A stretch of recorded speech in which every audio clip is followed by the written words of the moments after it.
uh, Oh.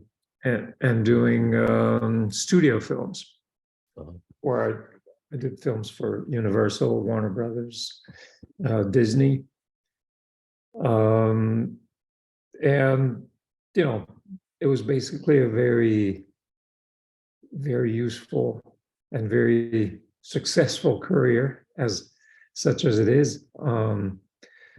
I loved it because I loved the way that people work there. I love the competence, the fact that you have such a big industry, that you have people that are extremely competent in a very specific area, and that was basically what I had just grown into and was familiar with. I started doing physical producing, and did that on 3 films over there. One for Tim Burton, James and the Giant Peach. I did I did other films. I'm not going to start doing a laundry list of the films I did, because you can just look up IMDb and find out. Basically, what happened is the career was going great, and then life being what happens to you while you're busy doing other things, I had a divorce, had custody of my 4-year-old kid, and decided to just quit everything. Stopped being a producer, stopped being in the movie business, sold the house, put everything in a container, and came back to Europe to take a sabbatical and not lose my kid.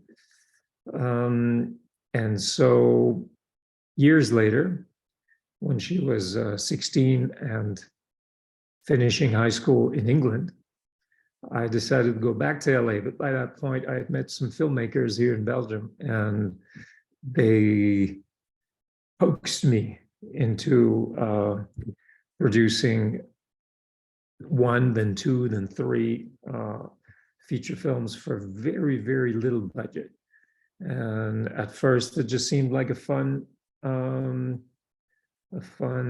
challenge, going from a $70 million budget to a 100,000 euro budget. It just sounded like going back to the grassroots, going back to the very beginning, when I was doing, really, really cheap genre films on the East Coast. And so it had the appeal also to be an independent producer, making all this, basically making all the decisions and having no legal department, creative execs, no studio to wrangle with, and always waiting for communal responses. And I just started to, I dug it. So I stayed. And so now, 15 years later, I'm still producing here in Belgium. And is it easier in Belgium, John? Because obviously there is a tax shelter, there are incentives, and being part of the EU is jolly helpful, I'm sure, too. But is it an easier place to make movies, would you say? I think there's give and take. I think there's pros and cons, having both experiences. There are things that are easier from a business standpoint in the US.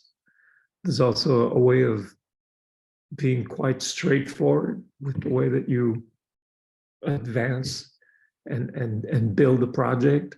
On the other hand, thanks to the fact that there is the tax shelter, and there are a variety of national and EU subsidies available, you can get mired in administrative submissions.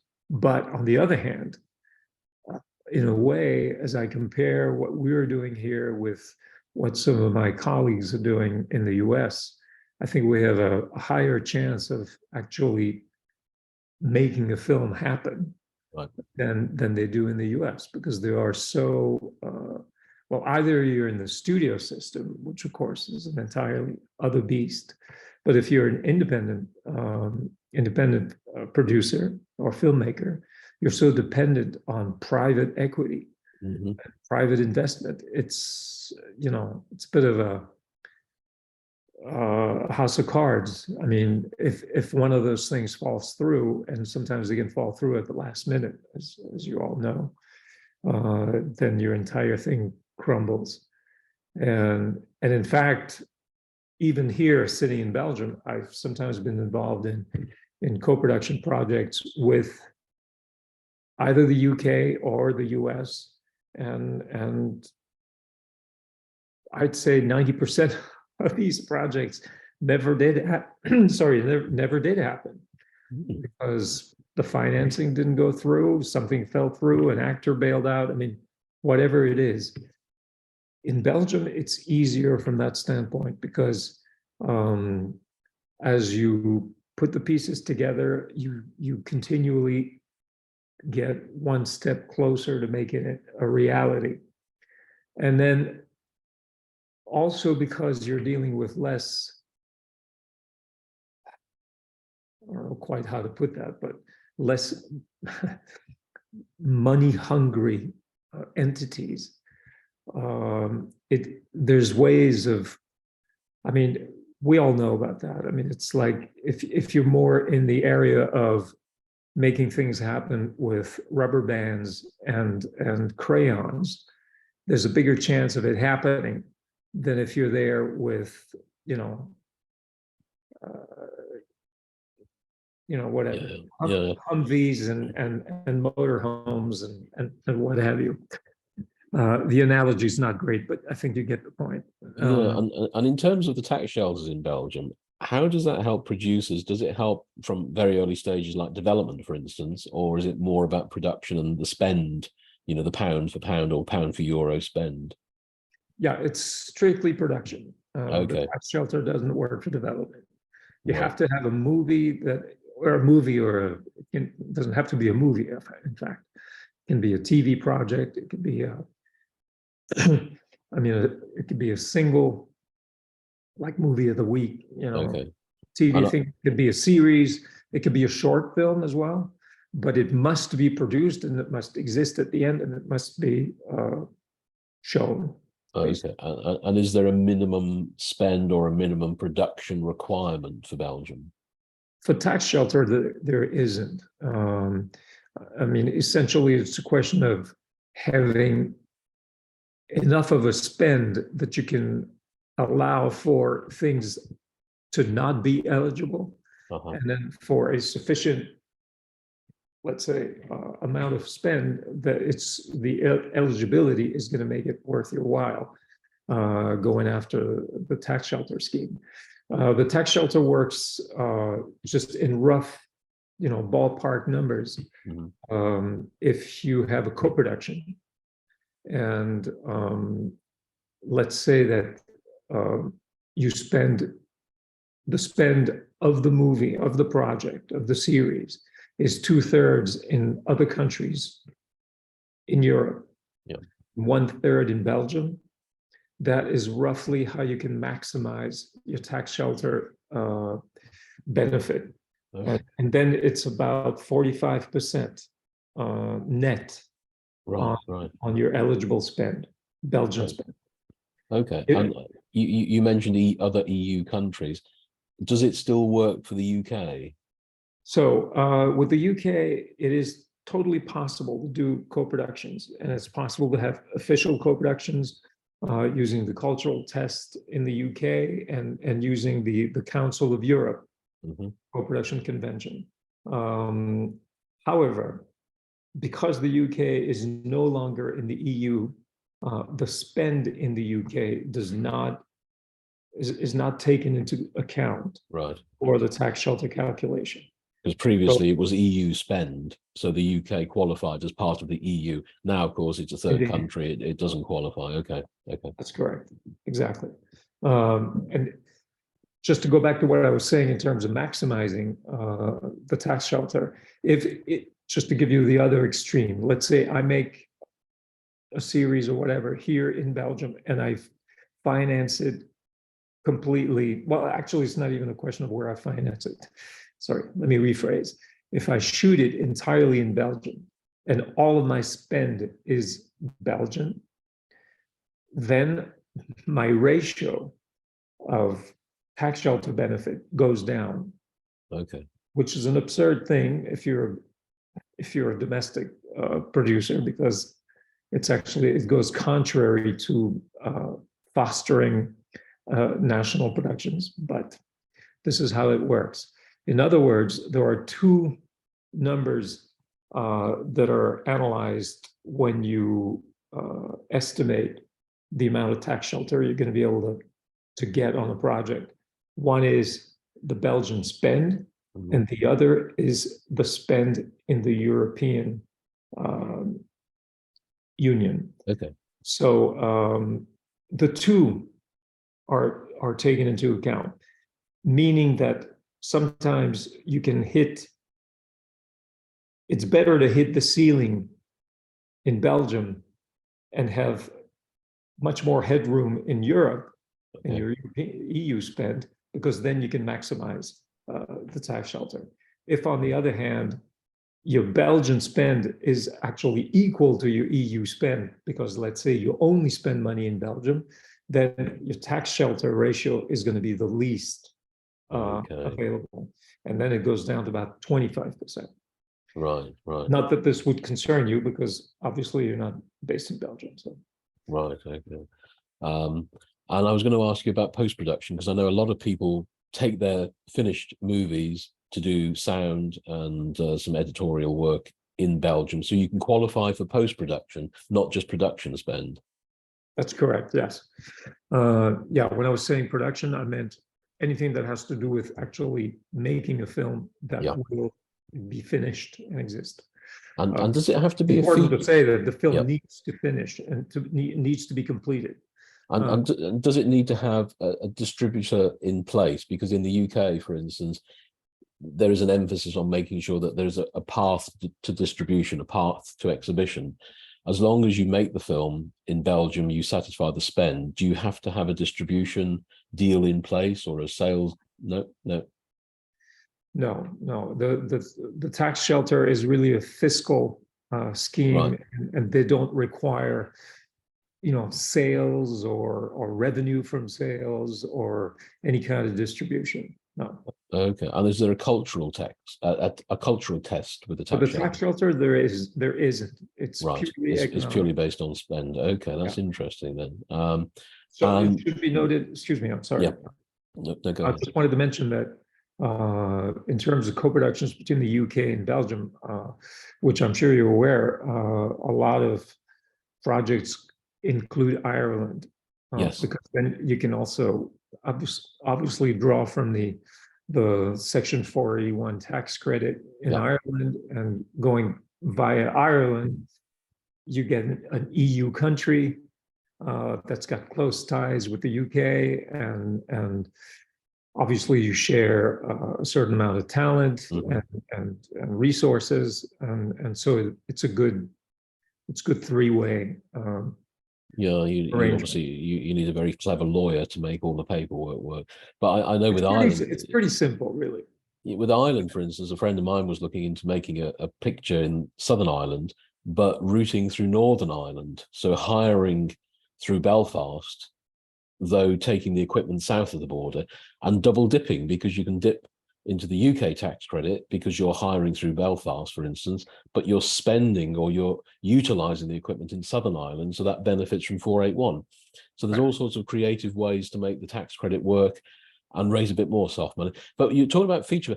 Is there a possibility of getting involved with short films, for instance, in Belgium, or is it purely feature-length films? No, you can do shorts as well. Personally, I've never done a short film, so it's definitely not my area of expertise, but I do know that producers get tax shelter funding on short films. Yes. Okay, that's interesting. And television as well. They don't discriminate between television and film. It's purely the fiscal spend. It's what you're spending that they're interested in. They call it audio-visual production, so it can be to any made for whatever platform, whatever, goal in the end, whether it's shown on a sheet in your living room, or if it's for Netflix. Okay, and is there a cap? Is there a maximum budget, for instance, that no, it's unlimited? Okay, so it could be anything from 100,000 euros to 500 million euros, even. In Yes. theory, yes. Okay, that's interesting. I believe so. That questions never come up. Right. Okay. Is there anybody else on our list of participants who has a question, maybe, who'd like to chip in? You can unmute yourself if that's easy, or just send a text message over. Because as we're talking, you might think of something. Nobody at the moment, no. And have you done any co-productions, John, as a matter of interest, outside of Belgium? Yeah, many, but not with as I mentioned briefly, I did try a few times to do co-productions with the UK, and all of them fell through. But one, I did Madame Bovary, which we shot in France. We had UK financing. We had a German financing, Belgian, French, and yeah. Okay, there's a message from Christopher Morrison, says we can't unmute ourselves. You've got control of that. Okay. But there's also a text from Barbara Worth, and she says, what type of projects is John looking for? Mostly, we try to focus on series. We're still continuing to do features, but far less than years back. So now for the past few years, we've really been focusing on developing TV series. Okay. Yeah, in fact, I have, well, it's nothing now. I wouldn't want to really go into it yet, but sure. There is a sort of biopic miniseries that we're thinking of maybe getting into, and it would probably be good to involve the UK. Okay. Because the lead character is UK based. So right, okay. Text message here from Jamie. What have been your best and worst experiences in your career? Okay, that gets very personal. No. Well, I could tell you in my career, the worst ones, there's been a couple of really bad ones, but I'm happy to say there have been few and far between. Probably the worst one, and it's somewhat interesting to mention, has to do with the international co-production. I think that one of the things that probably you all, I don't exactly know what everyone's experience is, but if you guys have dabbled in international co-production, I mean, I'm sure you'll agree that having a sense of, I mean, so many things can go wrong. Yeah. One of the primary things to have is dealing with honest people. Right. And people who are not only honest in business, but also as human beings. And one co-production that we were involved in was with an Italian producer who shall remain nameless. And that really cost me emotionally. I mean, I had a very, very, very difficult year, and in the end, we had to take him to court to get the money that he was supposed to send us. So we almost, went bankrupt because of that. It all turned out okay in the end. We did get our money, but it was a terrible experience, and it just reminded me that I really didn't want to get into Sure. To get involved in co-productions with people I didn't know at all. Yeah. Yeah. And that doesn't mean, I don't mean that sort of period, I don't know you, so I'm not interested, but I think there needs to be a sort of a mutual, getting to know each other Right. Right. Right. period Right. before just diving into a co-production. Yeah. Yeah. Ian, did you have a question? I've unmuted you if you're there. Yeah, thank you very much. Yeah, I just, first of all, John, thank you very much for a very informative chat so far. It's been very, very helpful. I just wondered, you did touch on the legal side of things just now, but I do understand, of course, that you're talking about you need a co-production, need a local producer. I just wondered how complicated it was to have the legal process and expensive it was to put all that in place, particularly now as we've got this, co-producers convention and all the other barriers that have been put up with Brexit and various other things. Is it costly and complicated? Thank you. Yeah, thanks for saying that. Really, it's not complicated, and if you look at it from our perspective here, it's quite simple. And to illustrate the point, I'll just say that Belgium is a very small country, and we are well versed in international co-productions because, except for a few exceptions, by and large, we almost always have to make international co-productions in order for a movie or a series to get made. So it's something that's quite standard, and because it's standard, it's quite simple to do. Where it may get legally more, more complex is when the UK side comes in with expectations such as SVPs, completion bond, having a closing, and all of those kinds of things, which you guys are used to doing when you make at least bigger films, and it's not as standard here. I've done it, and there are producers like myself who are versed in that and can do it, and it's not that complicated. But no, I would say generally it's quite straightforward, and unlike what you can be used to as well, here legal fees are very, it's very little. I mean, I remember on several projects where the UK was involved or the US, and films had like legal budgets of $100,000 or $150,000, just or pounds or euros, whatever, just to give you a comparison. I haven't done a production generated from here, whether it involves 1 or 2 or 3 or 4 or 5 countries, where the legal fees exceeded 10,000. Oh, gosh, right. There's probably a few lawyers falling over. On that track, there's a message here from Falco Flow. He says, being based in Belgium, did you see a decline of co-productions with the UK since Brexit? Having a collaborator with Germany, France, Netherlands seems easier from the outside than the UK. Well, probably my point of view isn't to be taken as an objective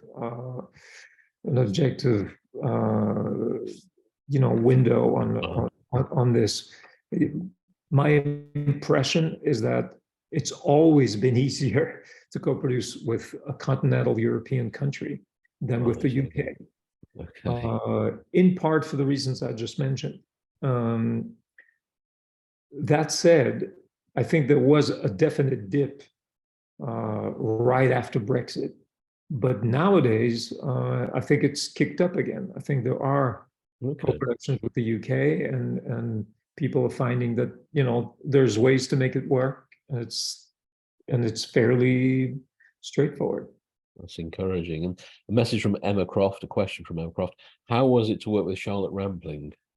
Oh, brilliant. She's fantastic. Ah, I love her. She's amazingly professional, concentrated, serious, and kind. She's okay.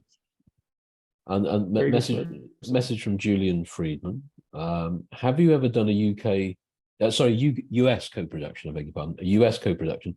And at the moment, would the WGA strike impact on that, the writers' strike? Well, would the WGA strike impact a U.S. co-production with the U.S.? Yes. I would think not really, unless the writer on the project is WGA, and there's still work to be done. I mean, once the writing is totally completed, or rather, more to the point, if the writing does not involve WGA writers, yeah, then the strike has no impact. And in fact, a lot of platforms and whatnot, streamers are turning, of course, their attention to Europe because of the strike. Just, looking for content. It should be said that having a co-production set up directly between the US and Belgium is not something that works well. Okay. Because the tax shelter is, of course, the most attractive financing scheme in Belgium, and that's generally why, unless there's obviously story-related reasons to come to Belgium and you need to shoot there. But if it's a financial reason, then generally you want to access the tax shelter.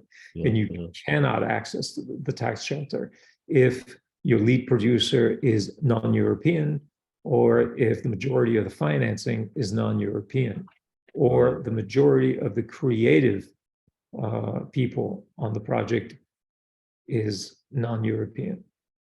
So when producers out of the US want to do a film here, they usually go through, there it gets a bit more legally complicated. But they might go through Ireland, they might go through the UK. The financing needs to at least appear on paper, not to come from non-European sources. And there needs to be some concessions on the part of the lead producer, for example, where they cede their lead producing status to a European producer, in which case it may be okay to later reshare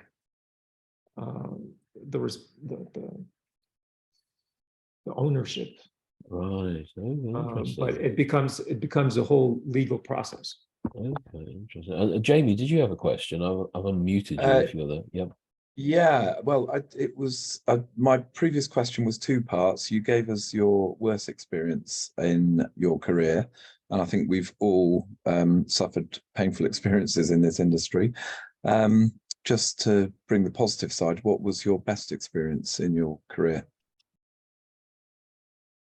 There's been many. It's harder, actually. It's harder to say, not because it's easier to be negative, but because there have been far fewer negative experiences, so it's easier to pick them.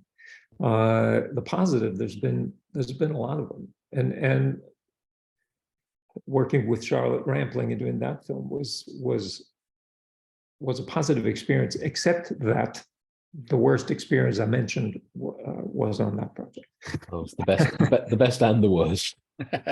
You're right. No, but otherwise, we came out with a film last fall. It was at Cannes Junior Screen in 22. Won 2 prizes there. It was animation feature, which we did with the lead producer was French. And that was a brilliant co-production experience in the sense that it was putting together people with, very compatible personalities, very honest people, dealing in a very, you know, down to earth way, without any bells and whistles, and it was a very serene and pleasant experience. Okay. Any other questions from anyone? If you send a little text in, I can unmute you. Just watching my screen here. And any ambitions, John? Is there something that you'd really like to do? Is there a film or a project or a story that you're really keen to get your? I know you mentioned one there, but is there something that you really, you know, would love to do in the years ahead? Well, rather than a specific story, I would say I would love to do a series that meets. It's not going to be very original, what I'm saying, but that meets a worldwide, you know, an appreciable audience. Okay, yeah. And do you find working in television is a little easier these days? Do you feel it's changed? It's obviously the appetite for television shows has grown massively, and the platforms can't consume enough. Is it an easier world to get involved with nowadays? Well, I think I'm not certain that it's necessarily easier. It's maybe for me personally, it is. But I think more than anything, I find it to be far more gratifying. Okay. You know, I mean, we struggled for years and years and years making feature films that nobody goes to see, or you know, that you can hardly sell anywhere. And Belgium is a very bad example. I mean, in terms of theatrical audiences, it's not a very, you know, theatrical doesn't do well in this country. So you make films and people are rejoicing if they have 5,000 tickets sold. And you make a series, you know, it's like our series Unit 42, which is on Netflix. I mean, we've had tens of millions of viewers, and it's far more gratifying, you know, you do all that work, and when you compare the numbers, I mean, at least it's not even, you know, then is it a better way of making money? That depends from one project to the next. But I mean, just in terms of the ratio between the work and the result, it's much more motivating. And working with Netflix, do you find them easy to deal with, or is it a case they dictate terms and you have to take what they tell you? Because I hear horror stories in the UK that they pay the bare minimum, they dictate pretty awful terms as to what licenses they require, and then you end up getting a very small piece of the pie at the end. Yeah, I've heard a lot of sobering stories as well. Our experience has been good, so. And when I say good, it's not like it's, you know, we didn't do a co-production with Netflix, and it's not a Netflix original. So what we did was simply sell the series to Netflix. Yeah. Which is a far different, you know. Oh yes. So you haven't got the day-to-day involvement, the producers that they foist upon you, and so on and so forth. Right. A question from Christopher. He obviously knows a little bit more about your background, because he says, "How's your music work informed your film and television work?" Yeah. How does it? Well, there is a bit of back and forth in terms of that experience. Yeah, I'm just as an aside, so people know what we're talking about. I'm also a singer-songwriter, and I have a music career on the side. Which is well, and sometimes I write music, and on occasion I can also place a song or two in things that I produce. So it's a nice little exchange of resources. What particular type of music? Sorry to interrupt, but what particular style of music? Well, what I do is kind of how shall I put it? Americana infused folk rock with a sprinkle of dream pop. Okay, quite unique. Yes, you could see I've answered that question once. So it's probably helpful in the sense that you realize how, whether it's in this business or the music business, it's really difficult to exist, to be seen, to produce something that gets a reaction, that gets an audience. And sometimes it's interesting to compare and also to remain modest.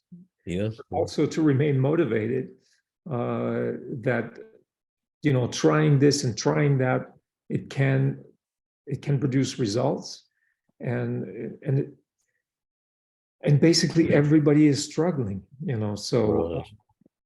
that's, yeah. Anyway, I think it's interesting because it gives you an added view on the reality of things. And Barbara Worth asked, "Are you up for doing a musical?" I don't know whether she means a musical theatre or musical film or television, but more musical than sort of producing, I guess. I'm sorry, I didn't understand. Barbara Worth, she says, "Are you up for doing a musical?" I would love to do a musical. Ah, That is, you were asking me what would be my dream. yes. Maybe producing a musical. Oh, excellent. Well, we're coming up to 45 minutes, and I don't know if anybody else has a question or two before we close. I don't want to take too much more of John's time. He's been very generous. I can't see any more messages coming through. But is there any sort of closing thoughts or any closing comments you might have, John, that you'd like to leave people with? A word of wisdom? Well, I wouldn't dare pretend to be wiser than anybody here. So I would just say that I'd be happy to dialogue with anyone here, or even people who aren't here. Oh, okay, that's right. I'm recording this, by the way. A couple of people did ask if I could record it because they can't see it.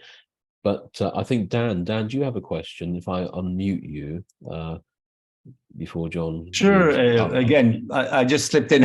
I sent the message to Christopher, and I meant to send it to everyone. Was that, with your years of experience, have you developed a kind of a BS detector to recognize these ill-intentioned people, to again avoid the parasites on a set? Are there any things that you recognize immediately in people that, that I heard that before, been there, done that type of?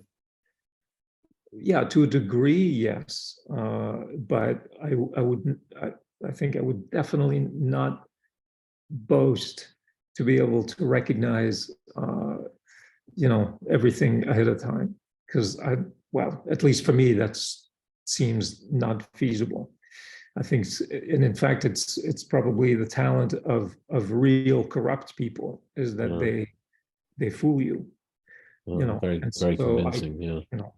I, as probably anyone, can be fooled. I also tend to be a very trusting person, so in a way that's a contradiction. I mean, it doesn't work in my favor sometimes. Yeah, I think the problem is, John, of course, we all have projects that we're very keen to get going, and we see the best in people who come along and want to help, don't we? And we feel that we're all joined in the same quest, but they might have a slightly different reason for being involved than we do. Right. One thing I would say that in a way, a lesson learned is I try as best I can to not show too much enthusiasm too quickly. And to be more reserved and to proceed more, slowly and carefully. Yeah, that's wise words. A quick question from Lee Trafari.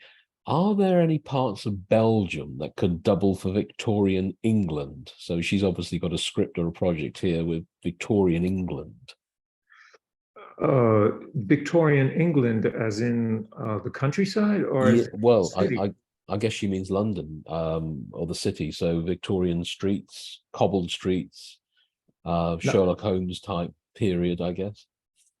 Yeah, it's. I mean, to be fair, English houses, those like rows of houses and everything else, you can't find that here. Okay. There are pockets, of streets and buildings that can work. More like, well, there's one particular residential area that could work, where it's all like, it was built in the, I'm not sure, maybe late 19th century, and it's all like little houses that are all the same, but Okay. in a hilly kind of neighborhood. And then you do find administrative buildings that have, the big, is it Georgian, I think, Okay. you might say, that have that character. So, So with a little, there are yeah, things, yeah. but you won't find, those very, very typical UK streets with identical houses Okay. that you can't find here. But you can maybe dress things that are there to look a little like them. Yeah. Cobblestone streets you can find. I mean, there are things, yeah. Okay. And she also says, how do I get in touch with you? Well, I can put you in touch, Lee, I'm sure, if you would want to get in touch with John. Right, I was gonna ask you, Gareth, if you were to tell you, you can give my email address and phone number to everyone. So, Oh, that's very kind. Well, I'm sort of conscious that we've taken up enough of your time, John. So can we say thank you very much for joining us? You've been terrific, and we're all applauding you in silence because the microphones are turned off. But it's great to be able to have a lunch despite train strikes, and I will pass details on to folks. If you drop me an email, if you'd like to be put in touch with John, I'll put you in touch with John. And we're very grateful, and thank you very much indeed, John. And my pleasure. Thank you, everyone. And it was great meeting you. Meeting you. Well, look forward to seeing you in London. If you're ever in London, you're always welcome. Thank you. And have a bit of lunch. So thanks, everybody. Thank you all very much indeed. And we'll see you again soon. Okay. Take care. Bye. Thank you. Bye. Bye-bye. Bye-bye. Bye-bye. Bye-bye.